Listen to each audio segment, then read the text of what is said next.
La pensée et l'imagination de l'homme est le centre de sa spiritualité. Si le diable cherche à détruire l'homme, il commence par détruire le système de sa pensée et de son raisonnement. C'est à ce point que les batailles spirituelles sont basées. L'apôtre Paul dit « Nous renversons les raisonnements et la hauteur qui s'élève contre la connaissance de Dieu, et nous amenons toute pensée captive à l'obéissance de Christ. » 2 Corinthians chapter 10 verses 5-6.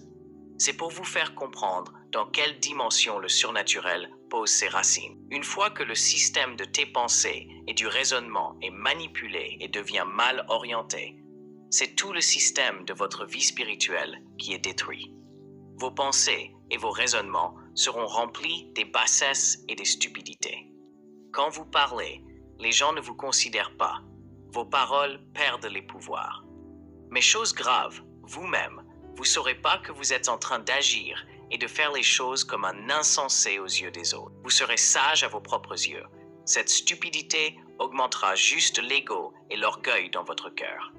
C'est pourquoi faites très attention lorsque vous vivez votre vie, car la Bible dit dans Proverbs 32-4, Psalms 92 verse 6, Proverbs 12:23, l'homme avisé cache son savoir, mais l'insensé proclame bien haut sa sottise.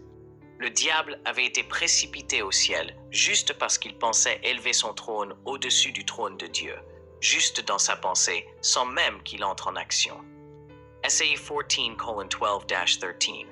Tu disais en ton cœur, je monterai au ciel, j'élèverai mon trône au-dessus des étoiles de Dieu, je m'assiérai sur la montagne de l'assemblée, l'extrémité du septentrion.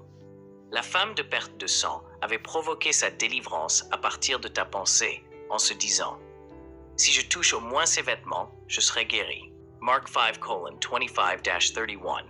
Comment les esprits communiquent avec les êtres humains? Les esprits n'ont pas des mots, des paroles ni des verbes, mais les esprits communiquent par les pensées.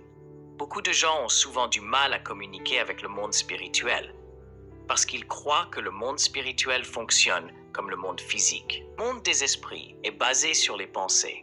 C'est dans la pensée que se passe le transfert des données et des révélations. La communication entre les humains et les esprits se fait par les pensées. La pensée est la base de communication spirituelle.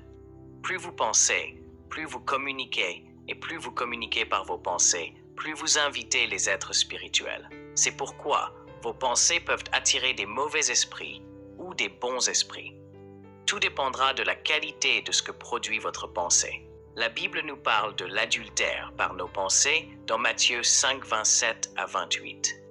Mais moi je vous dis que quiconque regarde une femme pour la convoiter a déjà commis un adultère avec elle dans son cœur.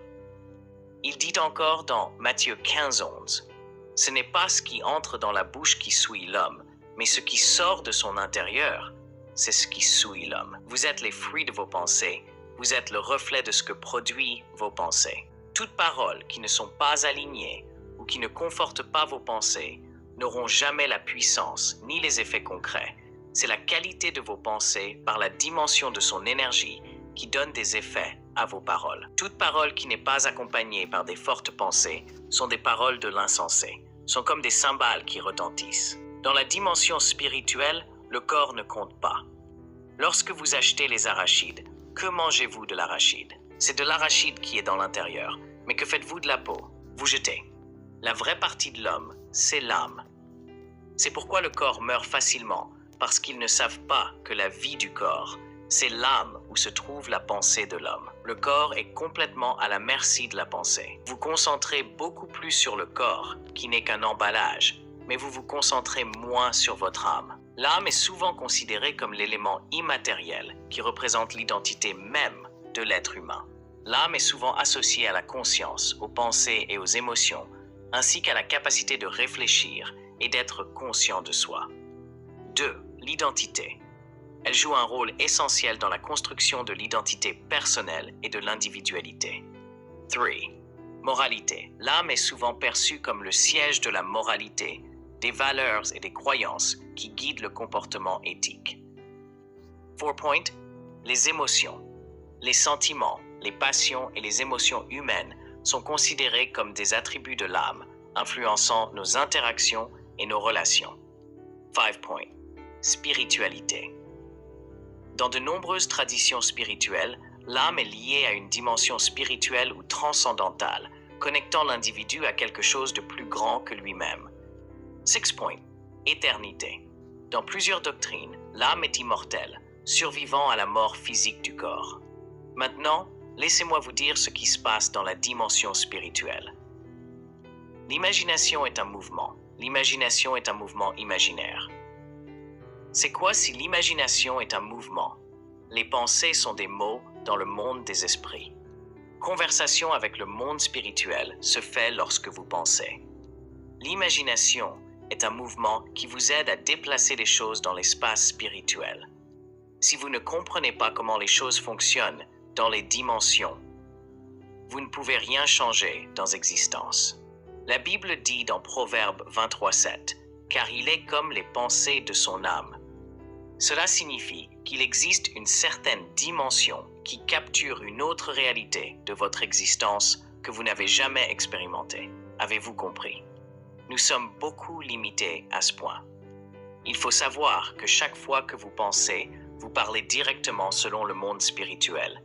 Et chaque fois que vous imaginez, vous vous déplacez et vous déplacez les choses dans la dimension spirituelle.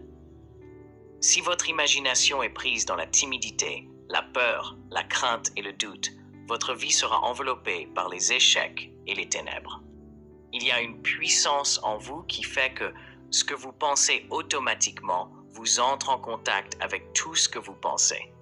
De quelle puissance s'agit-il pour vivre ce fonctionnement? C'est la puissance de l'esprit, la puissance qui réside dans votre esprit. L'un est orienté vers le transport et l'autre est orienté vers des expressions comme des paroles et des expressions verbales. Les pensées sont constituées des paroles dites à des entités, chaque fois que vous pensez à vous parler. La Bible dit dans Matthieu 12, 36 à 37 que les hommes rendront compte de toute parole vaine qu'ils auront proférée. Donc paroles sans fondement par vos mots verbaux, votre ligne de pensée. Les pensées des gens sont capturées dans les dimensions.